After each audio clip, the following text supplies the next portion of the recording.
Аяулы анаға арнау. Сейітжанқызы Баян. Анамыз жоқ арамызда біздің бүгін.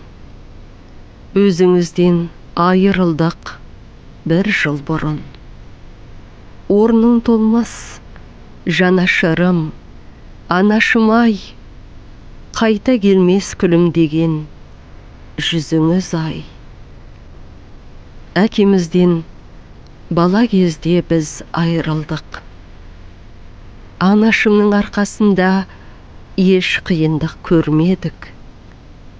Ешкімнен кем қылдырмай өсірді, мойымады. Өмірдің соқпағына ол шыдады.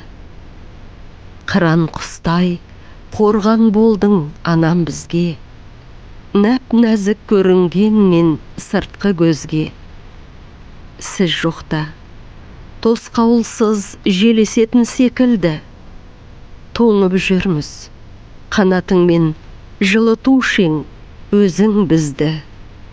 Немереге қамқор әже болып едің. Еркелетіп, бөбектеп жүруші едің.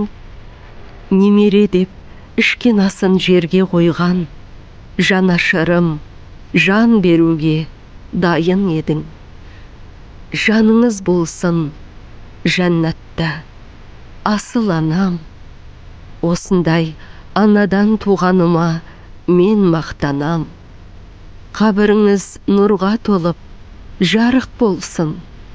Топырағың жұп-жұмсақ, мамық болсын.